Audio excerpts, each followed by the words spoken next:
Meus irmãos, abramos nossas Bíblias no livro dos Salmos, no Salmo de número 111, e ouçamos a leitura de todo o texto.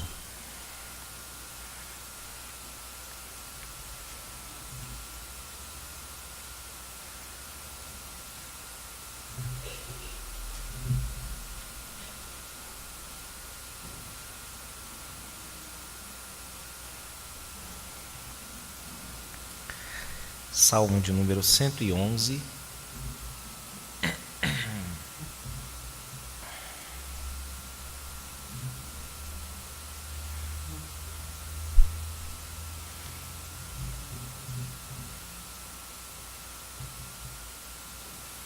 Assim nos diz a palavra do nosso Deus, Salmo 111. Aleluia! De todo o coração renderei graças ao Senhor, na companhia dos justos e na assembleia. Grandes são as obras do Senhor, consideradas por todos os que nelas se comprazem. Em suas obras a glória e majestade, e a sua justiça permanece para sempre. Ele fez memoráveis as suas maravilhas. Benigno e misericordioso é o Senhor. Dá sustento aos que o temem. Lembrar-se-á sempre da sua aliança. Manifesta ao seu povo o poder das suas obras, dando-lhe a herança das nações. As obras de suas mãos são verdade e justiça. Fiéis todos os seus preceitos. Estáveis são eles para todo sempre, instituídos em fidelidade e retidão. Enviou ao seu povo a redenção. Estabeleceu para sempre a sua aliança. Santo e tremendo é o seu nome. O temor do Senhor é o princípio da sabedoria. Revelam prudência todos os que o praticam. O seu louvor permanece para sempre. Amém. Hoje, meus irmãos, eu gostaria de, partindo deste texto, dentro deste texto, tratar sobre o tema proposto de algumas dimensões que nós vemos no louvor a Deus, tal como nos é ensinado na Escritura. Quando nós consideramos o fato de que somos pessoas abençoadas 24 horas por dia pelo nosso Deus, é sempre bom conhecer quais são os modos bíblicos que a Escritura nos fornece para agradecer ao nosso benfeitor. Afinal, a ação de graças na Escritura é coisa séria. O apóstolo Paulo, na sua carta aos Romanos, diz que muitas pessoas tiveram problemas cognitivos graves, problemas emocionais, problemas familiares, problemas de toda a ordem no capítulo 1, por um simples motivo: tendo visto a obra de Deus, não reconheceram e nem deram graças a Deus. Julgando-se sábios, tornaram-se loucos. Então, a ação de graças na Bíblia é um assunto da maior gravidade e com consequências para toda a vida. Então é importante para nós, irmãos, conhecermos formas de gratidão, dimensões nas quais o nosso agradecimento se manifesta, sendo também ele orientado pela Escritura. E esse salmo dá a sua contribuição e sugere que devemos guardar essa contribuição de cor, pelo menos preferencialmente. Isso é dito por mim por causa da estrutura do salmo. Está está invisível em nossas Bíblias em português, mas é uma estrutura acróstica.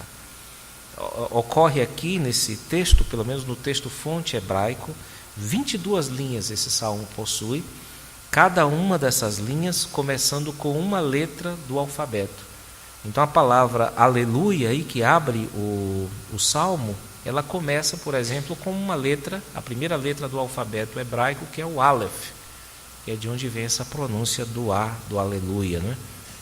E assim por diante. Esse arranjo visava a memorização do poema, porque você ia tateando, né? Citando, recitando cada letra do alfabeto e ia sendo ajudado por esse esquema a memorizar o salmo com mais tranquilidade. Mesmo que nós só tenhamos, irmãos, acesso ao texto, ao salmo em português, ainda assim pesa sobre nós essa sugestão, pelo menos do Salmo, de nos esforçar para lembrar pelo menos a estrutura do que está aqui, a estrutura maior do Salmo. Isso se nós considerarmos, como a Bíblia mesma considera, a importância da ação de graças em todos os sentidos da vida humana, né? A expressão aleluia que abre o Salmo faz parte de um voto de gratidão que foi feito pelo salmista. Então há aqui uma ideia importante para nós. A gratidão se manifesta por meio de promessas. Você faz promessas, normalmente são promessas que estão dentro da sua capacidade de cumprir. Você não promete comprar um montão de coisas para dar para Deus, nem coisas que talvez você não consiga fazer. Normalmente, as pessoas que querem render graças a Deus prestam culto. Culto dá para fazer. Isso aí está mais ou menos dentro do nosso domínio realizar. E aqui nós temos uma promessa, irmãos, dentro desse voto de gratidão inicialmente feito pelo salmista. E esse voto possui duas dimensões, inicialmente. Primeiro, ele é profundamente pessoal, íntimo, embora não seja intransferível ou não compartilhável, né? Vejam que ele diz que fará isso de todo o seu coração, do fundo dos seus pensamentos. Ele está aqui agradecido a Deus, provavelmente por uma bênção especial que recebeu da parte do Senhor, e é algo dele, é uma coisa da pessoa, que nós temos essa dimensão importantíssima do louvor a Deus, é que deve ser algo pessoal, é coisa minha com Deus. Mesmo que depois tenha um desdobramento, deve haver uma gratidão que toque no mais profundo dos nossos corações, no fundo dos nossos pensamentos. Só que logo a seguir, o salmista adiciona aqui, ou nos mostra outra dimensão, que é a dimensão coletiva, irmãos. Ele diz que a gratidão dele será expressa na presença de todo o povo de Deus. A igreja, então, deve participar da alegria do salmista. Então, o que nós temos aqui é algo que aponta para a importância do que hoje nós temos como cultos de gratidão, em que um crente convida a igreja inteira para participar de uma alegria que ele tem. Às vezes a alegria de estar casado, já pelo 10º ano, pelo 20º ano, a alegria de um neto que chegou, a alegria de uma bênção inesperada que ele recebeu. Há um ditado muito correto que diz que a tristeza dividida é tristeza diminuída. Quando você compartilha uma tristeza, ela diminui, mas quando você compartilha uma alegria, ela cresce, ela aumenta. Então é um momento de profunda alegria quando você recebe uma bênção especial da parte de Deus e você quer que o povo de Deus seja edificado com isso. Se alegre junto com você. Graças a Deus a Igreja Betel cultiva essa arte. Todos os domingos nós perguntamos, né? Alguém aqui recebeu bênçãos, alguma bênção especial, porque abençoados todos nós somos. Mas de vez em quando Deus nos concede bênçãos muito especiais, até inesperadas, e nós pedimos para que o irmão venha à frente. Os irmãos não pensem que é um simples costume de uma igreja local. Isso é uma postura bíblica, irmãos, de alguém que vem aqui à frente para dizer, olha, Deus me abençoou. Às vezes ele nem fala nada, ele vem aqui à frente só, né, e manifesta que Deus o favoreceu de modo especial naquela semana. Ou seja, ele está ali, de acordo com o versículo de número 1, né, dando graças ou rendendo graças de todo o coração e ao mesmo tempo na presença de todo o seu povo. Então vejam a importância que isso tem para a nossa vida, irmãos. E quando nós pensamos então na carta aos Romanos, a importância que a ação de graças tem para que a pessoa não se desvie de Deus, e o povo desviado de Deus pode ser considerado um povo ingrato, um povo que não volta para agradecer, nós consideramos a gravidade dessas palavras e a importância e ao mesmo tempo a simplicidade, a receita simples que é dada aqui pelo exemplo do salmista, né? Eu vou render graças a Deus com todo o meu coração e eu farei isso na presença de todo o seu povo. Essas então são duas importantes dimensões do louvor e os irmãos já devem estar meditando nisso também, pensando no ano que vem, já que nós estamos nesse ano, neste mês, fechando a nossa programação anual. Então, aqueles irmãos que, se Deus quiser, serão abençoados de modo especial no ano que vem, com alguma graça, alguma data importante, é importante que procurem os irmãos responsáveis por inserir essas datas na programação anual da igreja, para que você não fique com essa alegria só para você. Porque a alegria que você tem, se você é um crente em Cristo, é a alegria de todo mundo. Assim também como as tristezas que você tem devem ser compartilhadas. E assim nós cumprimos uma boa parte da vontade de Deus para nós nessa área, irmãos. Então nós devemos louvar a Deus sinceramente e também louvar a Deus publicamente. Agora observemos a sequência, irmãos, porque o verso de número 2 é importante para nós entendermos outras dimensões, duas outras dimensões do louvor neste salmo, né? Ele diz assim: grandes são as obras do Senhor, consideradas por todos os que nelas se comprazem. Aqui nós temos a terceira e a quarta dimensões do louvor que estão ligadas. E há uma combinação aqui muito interessante para nós, que é a do prazer ou do sentimento de deleite nas obras de Deus, não é? E ao mesmo tempo a contemplação detida e atenciosa dessas mesmas obras. Então é sobre essa reflexão prazerosa que irá se ocupar toda a sequência dos Salmos, do versículo 3 até o versículo 10, vai tratar sobre essa combinação que constitui duas das dimensões do louvor, ou seja, a ideia de uma reflexão nas obras de Deus e ao mesmo tempo de um gozo, de uma alegria, de um deleite nessas obras, irmãos. Essas obras são mencionadas, observem, algumas vezes no Salmo. O versículo 2 nos fala das obras de Deus, o verso 3 também nos fala dessas obras, o verso 7 e também, de certo modo, 4, ao mencionar maravilhas divinas que diz respeito a certos atos da parte de Deus que não são apenas bons, mas causam êxtase aos olhos, ou causam deleite aos olhos, ou causam profunda surpresa, mas que não deixam de ser também eles próprios obras de Deus. Os versos juntos, então, explicando esse verso 2, nos ensinam a participar do louvor a Deus com integridade, ou seja, com boa mente e com bom coração. O cultuador, então, não pode ser um alienado em nenhuma parte do seu ser.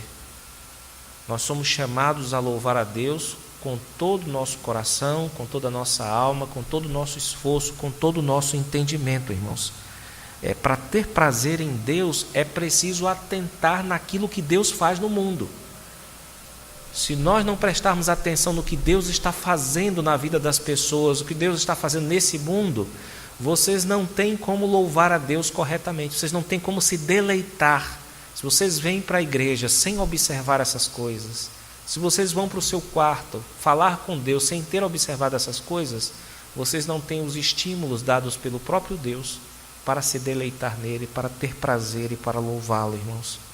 Notem que há um verbo aqui no versículo 2, né, que é o entendimento, a consideração, aliás, consideradas por todos os que nelas se comprazem, que significa estudar, significa esforçar-se, buscar entender.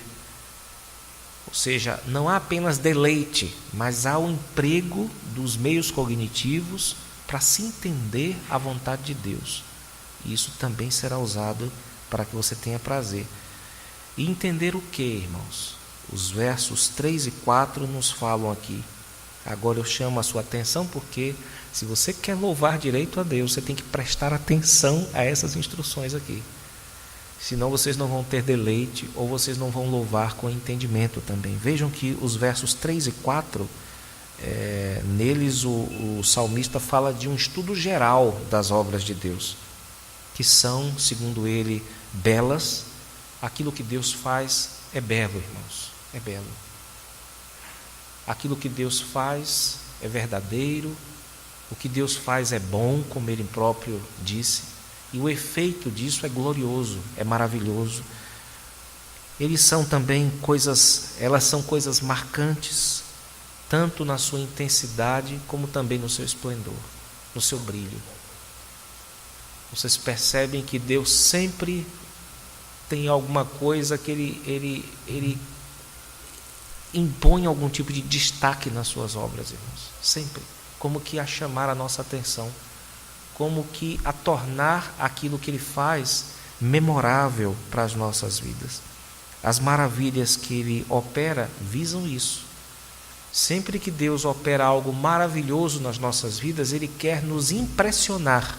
Ele quer causar uma impressão que seja indelével, que seja inapagável nas nossas vidas. Ele quer ser de fato memorável quando Ele nos mostra a sua bondade de uma forma surpreendente, de uma forma maravilhosa.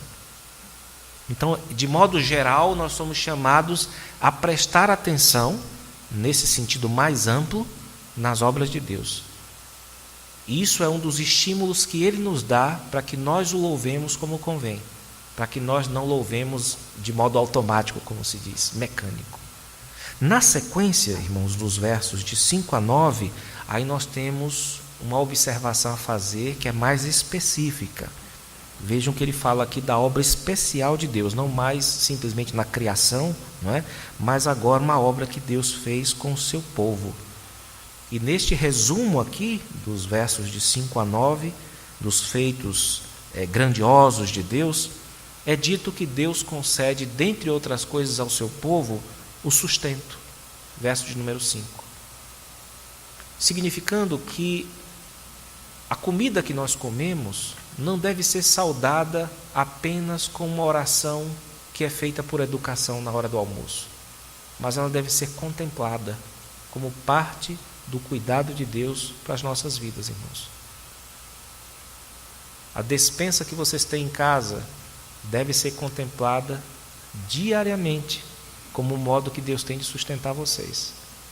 Porque, como já diria o reformador, a comida que vocês têm na despensa só é de vocês à medida que vocês fazem uso dela. Vocês não têm garantia alguma de que aquela comida que vocês têm guardada, estocada, será de vocês. Então nós temos sim o dever de considerar cada coisa como sendo dada pouco a pouco pelo nosso Deus, como se nós fôssemos um povo no deserto. E em certo sentido nós somos. Nós recebemos de Deus todos os dias. Ninguém recebe comida de Deus para um mês, irmãos. Vocês recebem, rigorosamente falando, na prática, apenas aquilo que conseguem engolir, apenas aquilo que conseguem receber da parte de Deus e se apropriar. Então esse ponto é importante do sustento divino aqui no versículo 5, que não se limita naturalmente apenas à comida, mas envolve todos os meios de subsistência que Deus nos outorga, nos concede, irmãos. Ele também, no verso 6, o texto nos fala da habitação. A habitação, irmãos, o lugar onde nós moramos, normalmente Deus nos dá lugares muito bons para morar. Porque já seria suficiente nós morarmos numa caverna, né? Mas eu já visitei a casa de todo mundo aqui, são instalações bastante confortáveis e que ultrapassam em muito os méritos de um pecador. Mas Deus nos concede isso. E às vezes a gente agradece de modo muito genérico. Daí vem os perigos de certos resumos que nós fazemos no nosso louvor e da ignorância ou do desprezo para com o chamado louvor narrativo, que é quando você conta até onde você pode as muitas bênçãos. Você tenta contar, né? Até onde você pode narrar os feitos do Senhor. Por isso que é perigosa a palavra obrigado, porque ele é um resumo perigoso que nos faz às vezes esquecer que a Bíblia tem uma categoria de louvor chamado louvor narrativo, que conta tintim por tintim aquilo que Deus fez por nós. Também o texto nos fala, tanto no verso 5 como no verso 9, sobre uma orientação que Deus nos dá. Deus guia a nossa vida, irmãos. Inclusive quando nós estamos distraídos. Não só quando a gente procura Deus, está concentrado em Deus, mas Deus guia os nossos caminhos, inclusive aqueles momentos em que nós não sabemos direito para onde estamos indo, Ele sabe para onde nós estamos indo. Então isso aqui cobre muito nas nossas vidas, né? De modo que não nos falta realmente nada daquilo que seja necessário para continuarmos a seguir a Deus. E tudo isso é motivado não por algo em nós, mas pelo compromisso que Deus tem com as suas próprias palavras, com o seu pacto. O que é que isso significa para nós? Tranquilidade. Porque Deus não é bom conosco porque nós somos bons com Ele. Então isso nos dá muita tranquilidade em saber que Deus é bom conosco porque Ele nos escolheu e Deus nos ama. E amar é insistir numa escolha. E Deus insiste conosco. Deus nos ama. Então isso traz para nós um grande conforto em saber que aquilo que Deus faz por nós não repousa nas instabilidades do nosso coração, mas repousa no seu caráter perfeitamente estável, irmãos. Vejam os versos 5, na parte B, e também o verso 9. Ele diz: lembrar-se-á sempre da sua aliança. Verso 5b. E o verso 9, estabeleceu, também na parte B, a linha do meio, estabeleceu para sempre a sua aliança. Significa o que isso, irmãos? Nós podemos quebrar a aliança com Deus? Sim. Frequentemente nós fazemos isso com os nossos pecados. Deus estabelece uma coisa e nós não fazemos. Mas nós podemos anular essa aliança? Não podemos. Graças a Deus. Deus seja louvado por isso. Deus seja agradecido por isso, irmãos. Nós somos sustentados pela graça de Deus e somos também lembrados aqui por ela, de sempre dar graças ao Senhor. E foi isso que garantiu ao povo uma herança, que é a terra prometida entre as nações, verso 6. Depois de inúmeras vitórias contra poderosos reis, Deus cumpriu a sua palavra. E esse pacto divino tem uma sintonia perfeita e total com aquilo que Ele faz. Nós temos essa dificuldade. Nós temos um certo descompasso entre aquilo que nós falamos e aquilo que nós fazemos. Há sempre um abismo entre a fala e aquilo que se faz. Mas em Deus, irmãos, essa sintonia é perfeita. Porque tanto as obras, aquilo que Deus faz é perfeito, é certinho, é feito no devido tempo, porque o tempo respeita Ele. Não é porque Deus descobre o tempo certo, é porque quando Ele faz, o tempo se ajusta, o tempo se arranja e faz aquilo que Deus quer, porque tempo é criatura de Deus. Ele foi dado junto com o restante da criação. Ele foi criado também por Deus, irmãos. Então as obras de Deus e os preceitos dele são igualmente perfeitos, irmãos. E são válidos, o texto nos diz no verso 8, para sempre, significando que nós podemos ainda hoje nos apegar a esse Deus, nos apegar à sua palavra e também meditar seguramente nas suas obras. Isso é reforçado no verso 9, novamente ele fala da coerência entre aquilo que Deus diz e faz. Ele diz que Deus salvou o seu povo, ou seja, Ele operou grandes obras e ao mesmo tempo selou com Ele, com o seu povo, uma aliança perfeita por meio da sua lei. Se vocês meditam nessas verdades, é o que o Salmo está dizendo, o salmista está nos ensinando, nós temos em nossas vidas o temor de Deus. Você recebeu essa capacidade de temer a Deus. Esse temor a Deus envolve diversos aspectos do nosso ser, irmãos. E vale a pena notar que quando o verso 9 diz que Deus é tremendo, isso não quer dizer que Deus é maravilhoso. A ideia de tremendo aqui é a mesma, a raiz dessa palavra é a mesma da palavra temível ou terrível, significando que as palavras de Deus e as obras, quando são conhecidas por nós, despertam em nós temor e também constituem-se para nós como o início de toda a sabedoria, da habilidade que nós precisamos para viver neste mundo, servindo a Deus. Isso vem da meditação profunda e do prazer que devemos ter nas obras de Deus. Vejam que o verso 10 soa muito familiar, vocês já devem ter lido essa frase em outro lugar, como provérbio ou como livro de Jó, não é? O temor do Senhor é o princípio da sabedoria. Revelam prudência todos os que o praticam. O seu louvor permanece para sempre. O temor, nós temos aqui o aspecto interno, não é? O aspecto interior do conhecimento, o temor do Senhor, é o princípio da sabedoria. E a segunda parte desse verso fala do exterior, que é a prudência prática, ou o lado prático desse temor, que não fica apenas no coração, irmãos. Tudo isso, todas essas vantagens, essas bênçãos, elas nascem de um relacionamento nosso com a palavra de Deus, que nos guia na contemplação das suas obras. E isso nos mostra também que o nosso louvor, a nossa ação de graças tem uma relação muito estreita, muito próxima entre inteligência e sabedoria. Aqueles que rendem graças a Deus, eles sabem de onde vêm as bênçãos e eles têm um senso hierárquico. E não existe inteligência sem um senso de hierarquia. Você não sabe quem vem em primeiro lugar na sua vida, ou se você põe qualquer outra coisa em primeiro lugar na sua vida que não seja Deus, você já desmontou o seu edifício cognitivo todo, porque você está colocando em primeiro lugar uma coisa errada. É claro que você revirou, pôs de cabeça para baixo toda a sua ideia de hierarquia, e com ela toda a sua inteligência vai junto. Mas nós temos aqui a receita para que isso não aconteça, irmãos.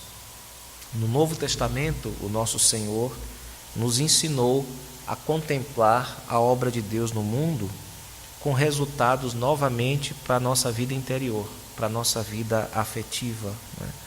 Ele nos ensinou a, quando nós estivéssemos angustiados, apertados pelos problemas dessa vida, por aquilo que o futuro parece estar desenhando para nós saíssemos um pouco de casa e fôssemos orientados por sua palavra, contemplar os pequenos animais, contemplar as flores, contemplar o mato, porque daquele mato tão rústico, de vida tão curta, Deus, segundo Jesus nos diz, vestia aqueles matos inúteis com flores maravilhosas, de modo que Salomão, numa comparação, em toda a sua glória, perderia dessas plantinhas inúteis, né? E daí Jesus, desse pequeno exemplo, levanta essa questão poderosa, que todo aquele que crê já sabe a resposta. É se Deus não cuidaria mais de nós, se Deus não teria mais cuidado de nós. Vejam que a contemplação das obras de Deus, guiado pela palavra de Deus, irmãos, tem um efeito poderoso, terapêutico realmente, sobre os nossos corações, sobre as nossas mentes, e dispõe o coração para louvar a Deus, inclusive antes que Deus nos dê aquilo que precisamos. Louvar a Deus pela fé, portanto, meus irmãos. O nosso Senhor, Ele próprio é o cumprimento da obra da salvação de Deus. A maior manifestação da bondade de Deus é Jesus Cristo. Deus enviou a Cristo como um presente para nós. Nos enviou como uma luz no meio de um mundo, de uma vida de escuridão que nós vivíamos. E quando nós o conhecemos, nós conhecemos a Deus do modo mais profundo como alguém pode conhecer. E nele também nós temos todo o vigor de que precisamos, toda a alegria, toda a inteligência, irmãos. O que eu quero dizer com isso é que, vocês já devem ter ouvido falar nisso, algumas pessoas dizem que existem crentes que são emocionais, né? E existem crentes que são racionais. E existem outros que são volitivos ou opiniosos. Até existem igrejas que se dividem desse jeito, né?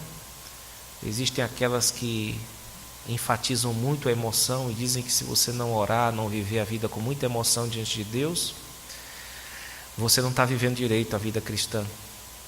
Outras igrejas dizem que se você não obedecer, ou seja, se a vontade não for o foco principal da sua vida, se você não exercitar na prática, fazendo tudo direitinho, você não pode entrar no reino dos céus.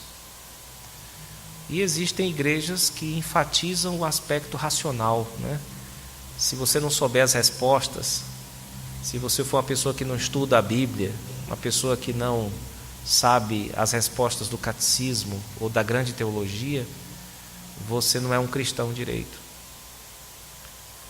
Nada disso é verdade, irmãos. Nada disso é verdade. Porque o que Deus faz por meio do seu Espírito é nos ensinar a palavra. E esse ensino vem à nossa mente. Nós somos ensinados de modo simples para entender. Mas o Espírito de Deus, que nos faz entender, também é aquele que move o nosso coração. Onde se encontra também os nossos desejos, se encontram os nossos anseios, a nossa vontade. Então está errado que nós nos definamos como crentes racionais, ou como crentes emocionais, ou como crentes opiniosos, ou práticos, ou obedientes. Nós podemos cair em diversos erros, irmãos, contra os quais devemos nos precaver. E esse texto nos mostra que essas distinções, essas divisões constituem um falso dilema. Você não vê isso no Novo Testamento. Você não vê ninguém com esse problema no Novo Testamento. Você não vê ninguém com esse problema no Antigo Testamento.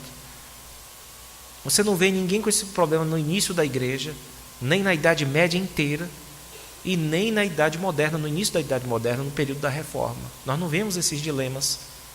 Você vê pessoas que se convertem e o modo de pensar delas é mudado, as afeições também sofrem rearranjos e as vontades das pessoas são afetadas também, irmãos. Ou seja, Deus transforma as pessoas, Deus muda a vida das pessoas. Isso é importante porque este salmo nos ensina isso, irmãos, que o Espírito de Deus vem para lembrar, para nos fazer discernir, para nos fazer desejar e para nos comover com a obra de Deus. O Espírito de Deus nos comove. Se você já se arrependeu de um pecado, foi o Espírito de Deus. Se você já chorou por ter entendido um texto, tendo você como referência final, se você referia um texto bíblico de há 2000 anos à sua vida, sabe quem fez isso? Foi o Espírito de Deus. Se você já recebeu um consolo que as pessoas em torno nem entenderam, e nem você entendeu também, foi o Espírito de Deus que fez isso. Então ele não vem apenas para iluminar seu entendimento, ele vem para te acompanhar, ele é o Paráclito, né? O Consolador, ele vem para te lembrar também. Então ele mexe em tudo, irmãos, ele trabalha tudo em nós, e ele faz isso por meio da palavra dele. Então, se nós somos pessoas vivificadas pelo Espírito, cabe-nos dedicar um tempo meditando na obra de Deus. Meditando na obra de Deus, tanto aquilo que Deus faz em geral, como também aquilo que Ele faz de modo especial. E devemos fazer isso, irmãos, mais do que a meditação na obra dos homens, na vida social. A vida social tende a nos deprimir. Quando nós meditamos nela, o que nós descobrimos é mentira. Você pega um Facebook para assistir, vai passando o dedo, o que é que você vê ali? Você vê coisas de Deus ali, porque tem gente que está postando a palavra de Deus, está expressando certas coisas, mas você vê também, talvez numa medida maior, um mundo de fantasia, um mundo de farsa, um mundo de mentira, um mundo de papelão, de isopor,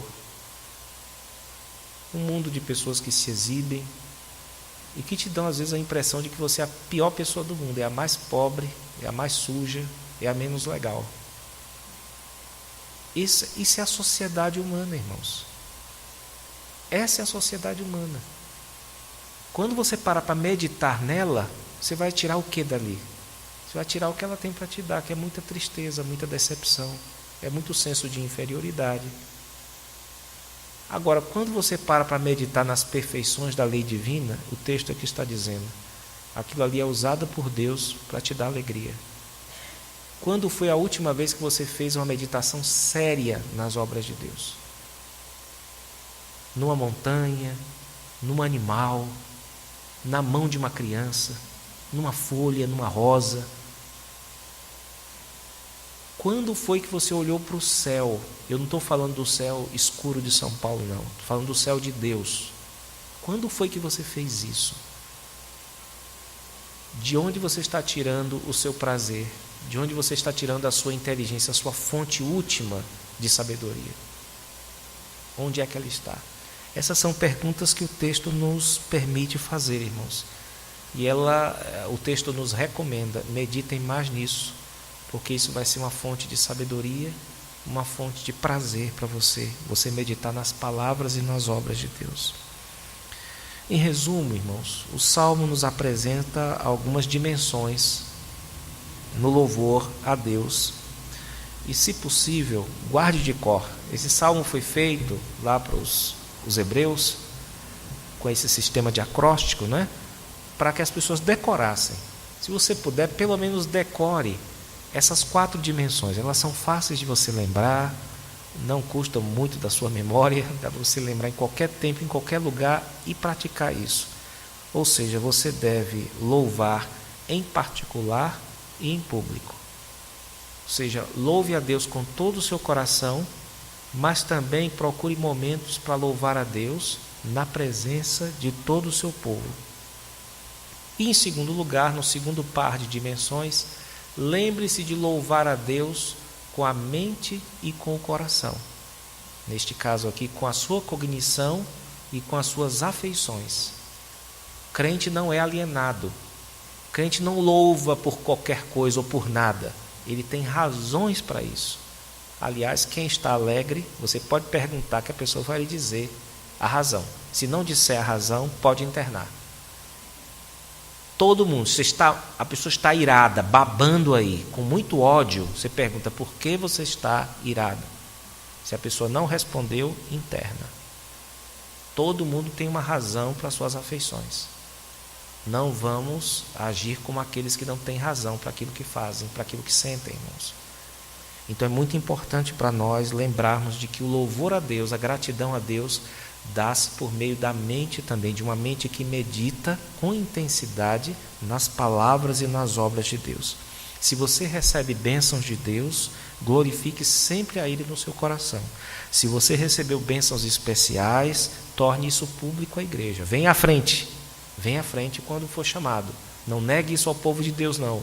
É edificante para mim ver que irmãos no domingo se levantam e vêm à frente silenciosamente para testemunhar na presença de Deus, para compartilhar a alegria que foi ter sido abençoado por Deus. Então não prive a igreja de multiplicar a sua alegria, não vindo aqui a público declarar com sua presença ou com suas palavras aquilo que Deus fez especialmente por você. Se você quiser ter fervor em seu louvor, procure estudar a obra divina, aquilo que Deus faz no mundo. Você vai ser uma pessoa mais fervorosa, é o que o Salmo nos permite afirmar. E se você estudar com atenção as obras de Deus, você vai ter motivos para louvar o Senhor como se deve, irmãos. Que Deus nos ajude a aprender da sua parte para sempre louvá-lo e também nos ajude a louvá-lo para sempre aprender. Deus nos abençoe, irmãos. Amém.